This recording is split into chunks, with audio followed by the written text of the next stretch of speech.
Now we'll take up the question of mind and God. In this room, in this class, we have all been honest enough to admit that somewhere along the way, our prayer became labor. You know what I mean. Stringing together statements like beads, counting how many times you can say them, trying to pump conviction into words that feel dry, wrestling fear as if you could pin it to the mat and make it call you master. And after all that, tired, discouraged, ashamed of yourself for not having enough faith, and then starting the same circus again tomorrow. Do you see? That weariness is not a penalty. It is a proof. The fatigue is the proof that mind was never the faculty that receives God. Must we stop thinking? Certainly not. You will go on thinking as you must, about your work, your family, your appointments. But please understand this as of tonight. Mind can think about God, argue about God, even imitate spirituality with lovely phrases, and yet never touch the presence. Now you see what I'm getting at? You can think all day and not receive anything. Think of it this way. You can stand at the window and describe the sunlight, praise the sunlight, debate its properties, and never feel its warmth if the shade is down. So it is with all this mental reaching. You are describing the thing from behind a shade of self-effort. Some of you have said, "But I make such wonderful affirmations." I know. And do you notice how often you need to make them? If a door is already open, you do not keep pushing it. If a principle is already operating, you do not beg it to do its work. It makes no difference how beautiful the words. Words do not usher God into a room where God already is. It makes no difference how intensely you strain. Strain does not become spirit. Now, do not condemn yourselves for the years spent with mental treatments. Take the lesson. The mind is a fine instrument for carrying groceries and balancing checkbooks. But as a receiver of grace? No. And that is why you have felt like a worker under a taskmaster, whipping yourself, promising to try harder next time. Nonsense. Stand ye still. The battle is not yours, but God. Do you hear that? Not yours. Not the mind's. There is a quiet that ends all treatments. Not a new technique, not a clever sentence, not a more orthodox schedule. It is the end of the false worker who believes he must treat. It is the shade lifted, not the sun manipulated. Treat this as something sacred, secret. We are not going to organize thought into an army. We are going to let thought grow tired of itself and fall silent. And in that silence, without fatigue, without strain, the presence that always was will be felt as peace. And when peace is felt, the worker is dismissed, and prayer is no longer done. It is lived. Do you see what I'm getting at? Now let us make the correction that relieves this strain at its root. When I say mind, I am not speaking of some mysterious faculty hidden in a cloud.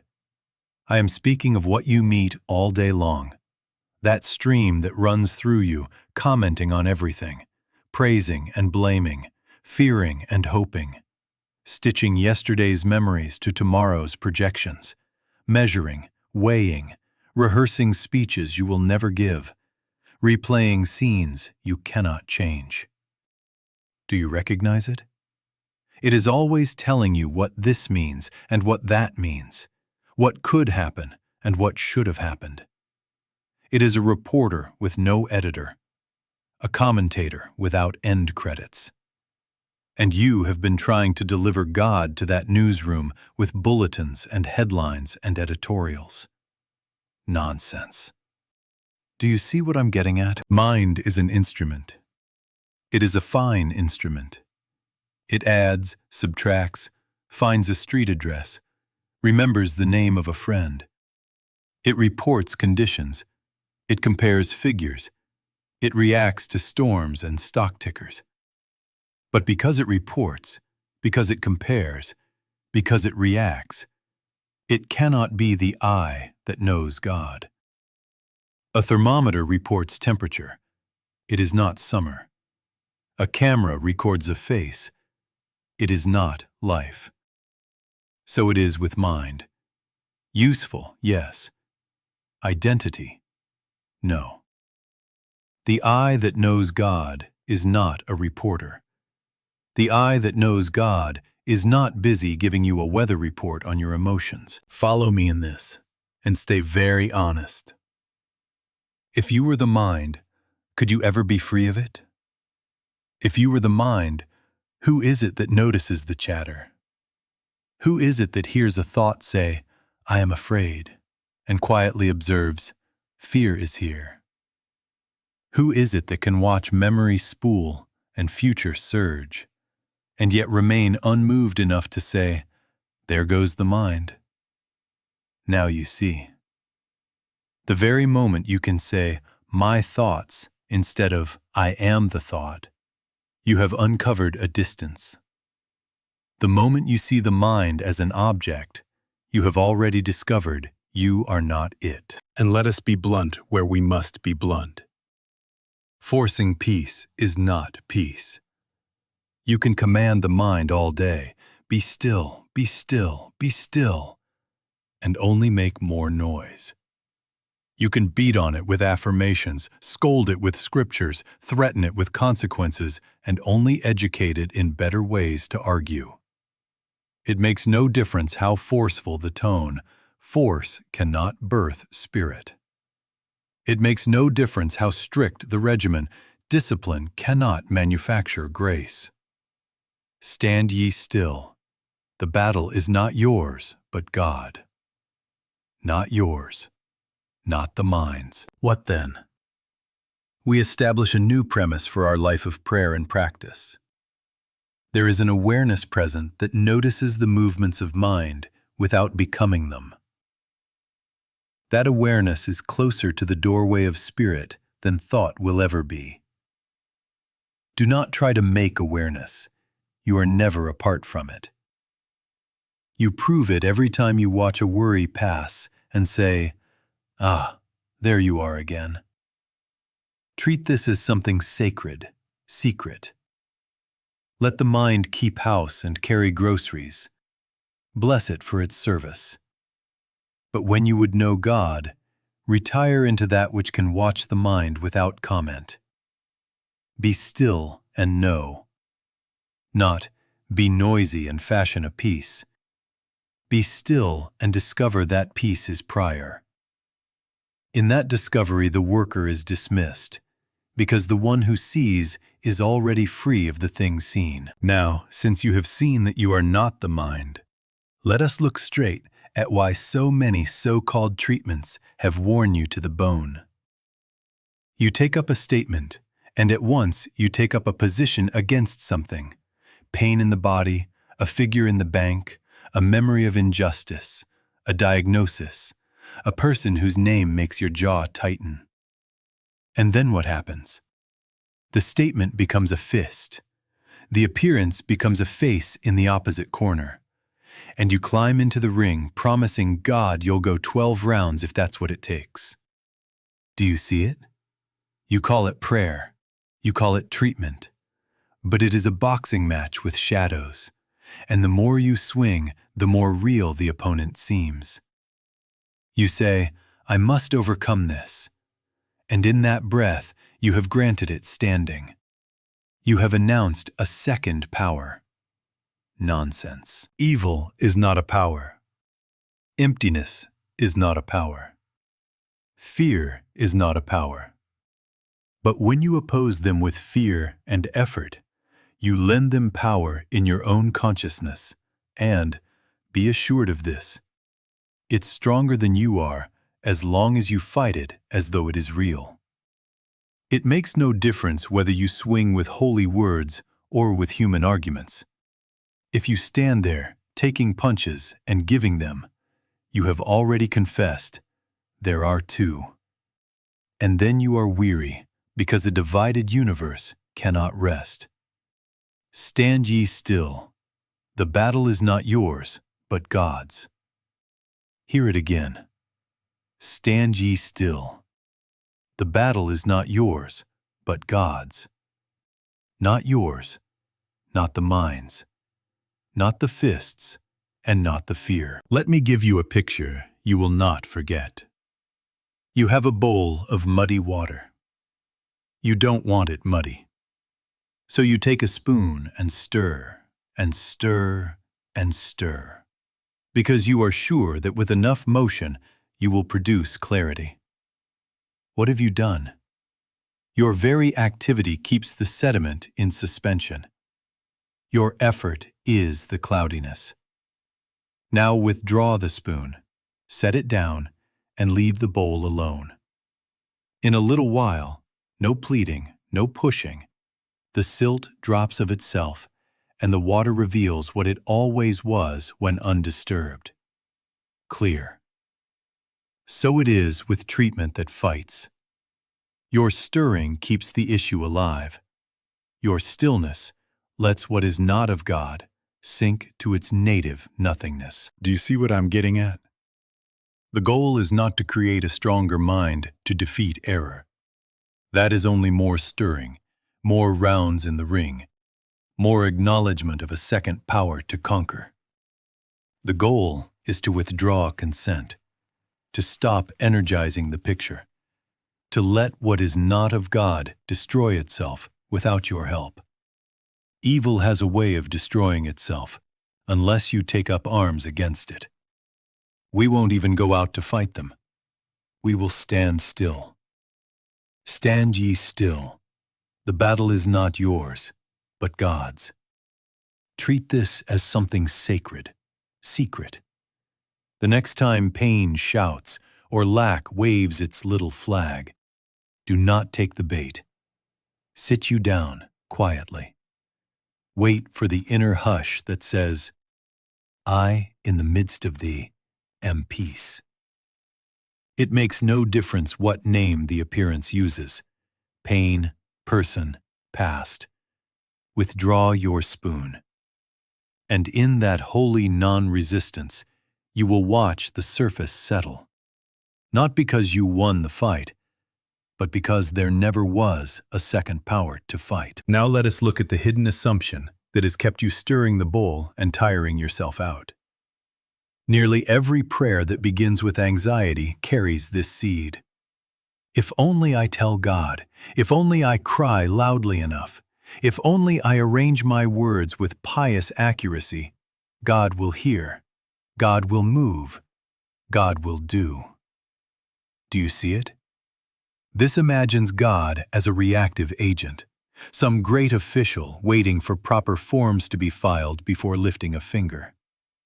Nonsense. God is not an agent you hire for emergencies. God is not a judge to be persuaded, not a parent to be nagged, not a power to be aroused by your temperature. God is a creative, maintaining, sustaining principle. You can't talk it into doing anything that it is not already doing. You cannot call the sun to rise. You do not sit up nights pleading that morning will come. When the tide is out, you don't organize a prayer chain to push it back in. You recognize the order, and you rest in it. Now you see why this is such a relief. If God is principle, if God is already being God, then prayer is not an argument and not a request. Prayer is recognition and receptivity. Be still and know, not be noisy and convince. It makes no difference how many times you repeat a sentence. Repetition does not move the sun 1 inch. It makes no difference how fervently you pace the floor. Fervor does not coax the tide. What changes is not God. What changes is your awareness. The quieter you become, the easier it is to notice what never stopped operating.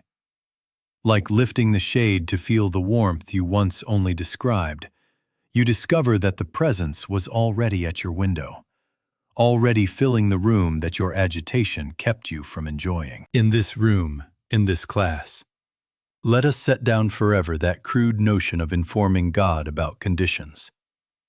As if omniscience waits for your news bulletin. As if omnipresence needs directions to your address.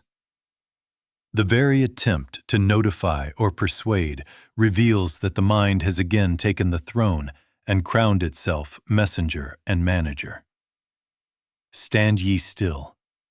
The battle is not yours, but God's. Not yours to initiate, not yours to organize. Principle is self-enforcing, self-fulfilling. Our part, if we dare call it a part, is to yield the personal sense of being the worker, the pleader, the fixer, so that principle may be consciously realized as the only activity here. Think of electricity. You do not pray it into the wire. You do not flatter it into lighting the room. You make contact. You stop obstructing. And the light that was always present in potential shines. So it is with grace. We are not manufacturing God action. We are consenting to it. And consent is not noise. Consent is holy quiet. Treat this as something sacred, secret. The true treatment never coerces. It withdraws the personal claimant and lets the law of God reveal itself as harmony. Then prayer is no longer a plea. It is a beholding. It is a soft inner yes to what is already so. And in that yes, the worker rests, the mind falls silent, and principle, infinite, unlabored, unopposed, stands forth as the only cause, the only doer, the only life. Do you see what I'm getting at? If the mind is not the worker and not the receiver, then what in you hears God? Let us be very plain, so there is no mystery where there need be none. The faculty that knows God is consciousness itself, the capacity to be aware without argument, to behold without arranging, to witness without taking sides. Now you see why you have been missing so much of the grace that brushes past you every day. You have been listening with ears trained for syllables while the impartation arrives as presence. Thought collects information. Consciousness receives impartation. One is accumulation, piles of words, concepts, quotations. The other is illumination, light in the room without a single sentence spoken. Do not make a new idol out of the word consciousness. This is not a thing you build. This is the fact of your being before thought starts its chatter. You prove it every time a thought runs by and you do not chase it. There you are, aware, and the thought is the passerby. So it is that God is received through quiet consciousness, not achieved through busy thought. It makes no difference how ornate the affirmation. If you are waiting for fireworks, you will miss the lamp that has already been lit. It makes no difference how clever your theology. If you are hunting a voice in the sky, you will overlook the assurance that has settled in your heart like still water. Now here is the channel teaching, and I want you to mark it well. God fills all space, but God benefits this world only as He finds outlet through a consciousness that can be still enough to let Him live its life. There has to be a you. There had to be a Jesus. There had to be a Moses. There had to be a John. There had to be a Peter. Otherwise, what would they have done, these multitudes, if there had been no one through whom the presence could be made conscious and practical? God is no less present in a desert than in a cathedral, but the well appears where a consciousness can say, "Here am I, thy will be done," and then get out of the way. Students miss impartation because they are listening for words. They sit with a pen in hand to catch a phrase, and the visitation steals past as a warmth, a weightlessness, a hush that needs no vocabulary. Do you see what I'm getting at? The sign of contact is not a voice dictating paragraphs. It is the inner settling, the descending peace, the sudden irrelevance of the problem you were so sure had to be solved by noon. Sometimes it is as gentle as a loosened forehead, as simple as a breath that finishes itself. Treat this as something sacred, secret. Do not run to the telephone to report that you heard from God. Let the assurance do its quiet work, and you will find, without trumpets, that your day unfolds under a hand not your own. How then do we open this faculty? Stop working spiritually and begin dwelling. Abide. He that dwelleth in the secret place of the Most High.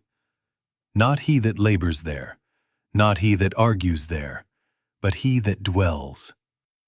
Sit you down quietly, not to produce a state, not to chase away a thought, but to be present to presence. Let the mind rattle if it must, you are not entertaining it. Let the body adjust itself on the chair, you are not disciplining it into holiness. Be still and know. Rest in the bare fact of awareness and wait without timetable. In that abiding, without drama, the channel clears, the contact is felt, and principle that never ceased operating finds expression as the very life you are living. Then it is no longer you thinking about God, it is God being conscious as you. Stand ye still. The battle is not yours, but God's. And in that stillness you discover consciousness to be the ear of spirit and the window of grace. Now we come to the turning point. What do I mean when I say there is a quiet that ends all treatments? I do not mean neglecting wisdom. I do not mean turning a cold shoulder to a brother's need or closing your eyes to appointments and obligations. Certainly not. I mean ending the compulsive inner mechanic that believes salvation depends on mental performance. I mean we stop that ghostly employee in us who punches a spiritual time clock, affirmations at 6, denials at 7, visualizations at 8, and who secretly believes, if I don't keep it up, I'm unprotected. Nonsense. Do you see what I'm getting at?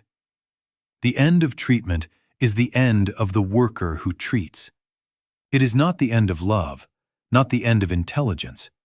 It is the dismissal of the anxious manager and the enthronement of principle. Here is the pride and fear loop that has kept you tired. If I don't treat, something will happen. And right behind it, another whisper. If I do treat well enough, I can make it happen. Pride on Monday, fear on Tuesday, and fatigue all week. It makes no difference which mask it wears. It is the same ignorance of grace. If the grace of God is the substance of your life, then your safety is not an achievement. It is a realization. Your harmony is not your accomplishment. It is God being God. Stand ye still. The battle is not yours, but God's. Now you see, the true treatment is not a set of sentences. The true treatment is the surrender of the personal mind. Be still and know that I am God. Not be clever and convince, not be frantic and bargain. Be still and know. Let us make this very practical, because crises love to recruit the worker. A bodily symptom jolts you at midnight. At once, the mind leaps to its files. Names, causes, outcomes, fears. You are tempted to reach for the spiritual tool belt and start swinging. Stop. Sit you down quietly. Acknowledge the temptation to manage and then withdraw the spoon from the muddy water. Do not deny the sensation and do not argue with it. Be still and know. Let the inner hush appear of itself. It makes no difference what the sensation claims. It has no law to sustain it in the presence realized. When peace descends, if some simple step is to be taken, It will present itself as obvious and unforced. After, not before, the hush. Money pressure comes. The figures march across the mind like soldiers. Notice how quickly the worker wants to total columns in prayer, to invent schemes cloaked as leadings. Stop. Stand ye still. Return to the secret place. Father, I can of mine own self do nothing. Rest until the sense of source is felt. Then whatever phone call or adjustment or delay is from God will rise as ease, not as panic. It makes no difference which form the supply takes.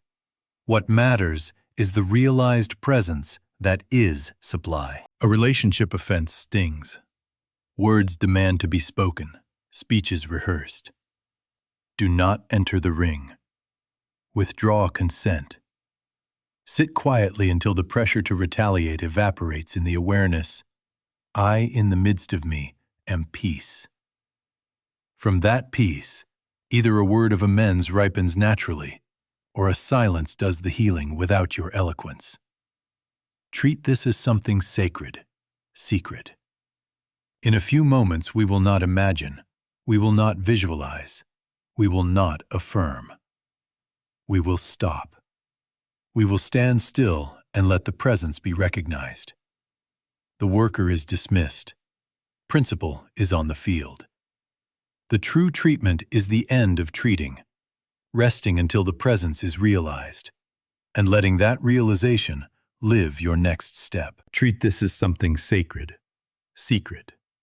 Do not parade it. Do not make a show of holiness. Practice it. In this room, in this class, we will enter it as one enters the inner chamber, quietly, without announcement. Sit you down quietly. Let the body find its own honest posture. Don't fuss it into piety. Let the breath be natural. No counting, no improving. Just the tide as it already moves. Close the eyes if that helps, or soften the gaze if it doesn't. And now, do nothing. Not even meditate. Do not try to have an experience. We are not going to produce spirit. We are going to stop producing obstacles. Stillness is not something you do. It is what remains when you stop doing. Be still. Just that. Be still. Stand ye still. The battle is not yours. Let there be a space between these words and the next thought. If the mind rushes in with, "This isn't working," notice the voice as you would notice a bird calling somewhere outside the window. Do not answer it. Do not argue with it. Return to the bare fact. Awareness is here. Behold that you are aware, and that awareness is not straining. Rest there. If a memory tugs your sleeve, bless it as a passerby, and do not rise to go with it. If a plan rehearses itself, let it rehearse off stage. You are the audience of spirit now, not the actor in the old play. Stand ye still. Quietly, without squeezing the silence to make it louder. The battle is not yours. If a feeling in the body asks for attention, let attention be gentle and wordless. No diagnosis, no resistance. Just the light of awareness resting where it rests. It makes no difference how often a thought circles. Every time you notice it, you are already not it. Every time you return, you did not leave what is changeless. Do you see what I'm getting at? You are not practicing to get to God. You are letting the pretending stop, and God already present shows forth. Be still. And now we wait without timetable. If the clock whispers, "How long?" do not answer. If the student inside you says, "I should be deeper," Smile at the student and let class be dismissed. Let the breath finish itself. Let the shoulders settle by their own wisdom. Let the forehead loosen because there is nothing to defend. In this softening, watch for the simple sign of receptivity. Not fireworks, not voices, but a gentle interior release. Fear loses its authority. The body is no longer a project. The future stops shouting. A simple confidence appears, unreasoned, unargued. It is like warmth without sunbeams, like a room that has become bright and you can't say when the lamp was lit. Stand ye still. Be still. The battle is not yours. Remain a few moments after the mind's last question has fallen. Let the hush complete itself. Treat this as something sacred, secret. Do not run to explain it. Practice it. Carry this inner quiet into the next minute, the next task, the next conversation. Not as a technique, but as the fact of who abides. And should chatter begin again, no scolding, only the same gentle recognition and return.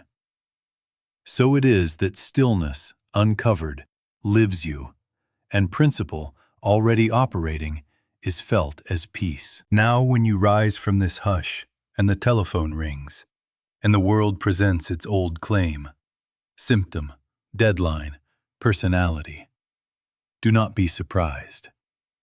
Do not say, I lost it. You did not lose anything. An appearance is merely beating its drum to see if the old soldier will report for duty. Do you see what I'm getting at? The mistake is not that a picture shows itself. The mistake is rushing back into combat as if the quiet were a truce that has now expired. Stand ye still. The battle is not yours, but God's. Return at once, right there in the hallway, at the desk, in the car, to the inner seat of peace you have proved is present. Let the next breath land you in it. It makes no difference that the scene is noisy. The sanctuary is not in a room, it is in you. Non-resistance now becomes a way of life. This is not ignoring bills, neglecting children, or pretending schedules do not exist. Certainly not. This is refusing war. This is living under an inner government rather than fear reaction. You still answer the email. You still make the appointment. You still wash the dish. Only, you refuse to do it as a combatant. From the realized presence, you speak when speech is given. You act when action is obvious, and you withhold when silence is the service. Evil has a way of destroying itself unless you take up arms against it. Do you see? Your refusal to pick up the sword is not laziness. It is allegiance to a higher law already in operation. Here is your in-the-moment protocol, and you can use it with eyes open, in a meeting, even walking down a corridor. 1. Stop. A half second is enough to prevent enlistment. 2. Inwardly withdraw consent. Say within, I do not agree to two powers. 3. Remember principle is operating, not will operate, already is. 4. Rest a few seconds in quiet recognition. No words needed unless they rise of themselves. Even a soft, thank you, to the presence will do. Then, from that pause, let the next step reveal itself. It makes no difference what the appearance claims. Starved of your fear and your argument, it loses the seeming life it borrowed from your resistance. Withdraw the spoon, and the sediment drops. Now understand the difference between passivity and surrender. Passivity is dull, evasive, and irresponsible. Surrender is active receptivity, alert as a sailor trimming a sail to a wind he did not manufacture. Passivity says, I hope it goes away, and does nothing because it is afraid. Surrender says, Father, I can of mine own self do nothing, and waits that split second for the inner government to move, then follows it without panic. Sometimes that movement is a phone call. Sometimes it is rest. Sometimes it is a clear no spoken without heat. The action is simple, unforced, and comes after, not before, the hush. And let gratitude bridge you here. Be grateful, not for pictures that change, but for the presence that maintains harmony, whether pictures dance or wobble. If the figure improves, do not celebrate the figure. Be grateful for the grace that forever produces sufficiency. If the figure dips tomorrow, does it make any difference really, if the grace of God is your substance? It makes no difference. Our thanks belong to cause, not to forms. Treat this as something sacred, secret. Carry this interior yielding into each hour. When you stop opposing appearances, you stop feeding them, and they lose their seeming life. Stand ye still. The battle is not yours, but God's. Now we must speak a word that must not be paraded. A word that, if taken as a slogan, will spoil on your tongue.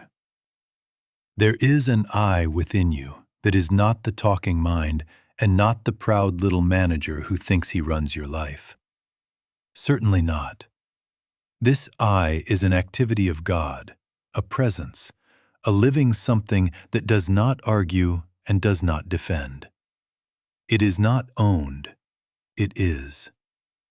In Hebrew days, they learned to bow before that I, capitalized, not as a personality, not as ego, but as the inner name by which the infinite knows itself in the midst of you. Do you see what I'm getting at? Treat this as something sacred, secret. Do not pin it to your coat and walk down the street saying, I am, as if repetition were realization. Nonsense. Keep this within as you would keep a spark from wind. Keep it as Mary kept her word, pondered, hidden, cherished, until it grows of itself. Carry the babe into Egypt, away from Herod's mockery, away from the world's curiosity, away even from your own temptation to explain it. For a season, tell no man. Let it live. Let it gather stature.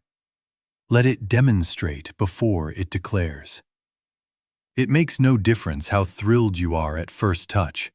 If you expose the seed to the chill of opinion, you stunt it. If you boast about a dawn, you frighten the birds before they sing. Now, practically, what does this mean? When fear comes with its masquerade and says, I am sick, I am broke, I am lonely, do not take the bait and begin a debate. Do not paste counterwords over it as if the louder voice wins. Retire. Withdraw the spoon. Stand ye still. Let the shallow I, the verbal label the mind uses, be seen as a claim without owner. Then, softly, secretly, without a syllable if words do not rise, rest in the deeper I that witnesses the claim without becoming it.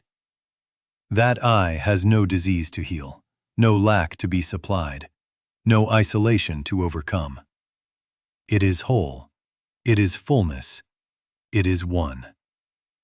Be still and know, I am. In that knowing, unforced, unargued, the hot breath of the appearance cools, because it finds no one to inhabit. Understand this, and be free of 1,000 wearisome treatments. The sacred I is not a thought to be affirmed, but a presence to be recognized. It does not perform on command, it reveals itself as you stop commanding. It makes no difference whether you feel it as warmth, as quiet, as an authority without volume. Once touched, it governs. And governance here does not mean controlling outer pictures. It means inner dominion, the end of fear's jurisdiction, the end of second power thinking. From that dominion, supply shows up as what is needed when it is needed. Harmony arranges where you could not plan. Guidance appears as the next obvious step without your panic. Do you see?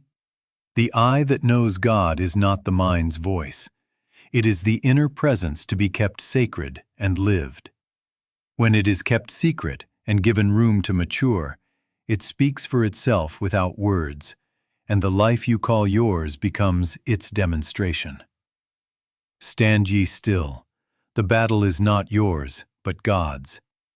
Keep the word I within, and let the day prove what you did not pronounce. Now let us seal this word, not with a flourish, but with the quiet that finishes every argument before it begins. Do you see what I'm getting at? This silence is the end of treatments, because it reveals the only healer. Presence, not the personal mind. It makes no difference how industrious the mind has been, how many formulas it has stacked. One moment of realized presence outlives 1,000 anxious sentences. When the worker is dismissed and principle is recognized, the strain goes out of your soul like night goes out of a room when a shade is lifted. So do not go home to perform. Certainly not. Go home to stop, briefly, frequently, secretly. 10 seconds in the kitchen, 5 seconds before the phone, a breath at the door. Sit you down quietly when you can. Stand quietly when you cannot sit. Abide, not exert. He that dwelleth, not he that wrestleth. Let this be your new habit. Many small returns to the inner sanctuary, until the sanctuary becomes your address, and the street is only where your feet pass. It makes no difference whether you feel thunder or only a thin hush. Fidelity to the pause is your offering, and grace does the rest. Treat this as something sacred, secret. Hold the word I as a flame cupped from wind. And within, only within, let the ancient cadence rise, not shouted, not displayed, but breathed as recognition. I am the bread. There is no hunger I must fear. I am the water. There is no thirst I must appease. I am the resurrection. Nothing true can die in me. I am the peace, not the ceasefire, the peace. I am the supply, cause, not coin. I am the light, effortless seeing. I am the way, without map or hurry. I am. Let it rest there. No more. The day will come, mark it. The day will come when men and women will no longer waste their years fighting shadows. When governments and households will pause first and act from presence. When our children will learn the language of hush before they learn argument. There will be fewer battles to recount and more quiet fruit to harvest. I say to you in this room, be early in that consciousness.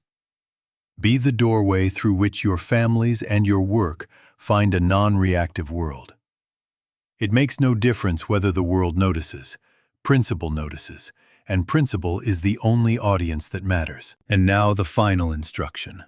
So simple a child can live it. When the next demand presents itself, symptom, figure, deadline, remember, stand ye still. The battle is not yours, but God's. Stop one breath sooner than you used to speak. Consent one heartbeat longer than you used to argue. Let the presence speak in silence. Let that be the end of your treatments. Your life is sustained by grace. Your prayer is the abiding. Keep the I within. Dwell in the secret place. And let your hours be the quiet Amen that needs no echo. I send you forth with a word, kept, not carried. I am. Go in peace.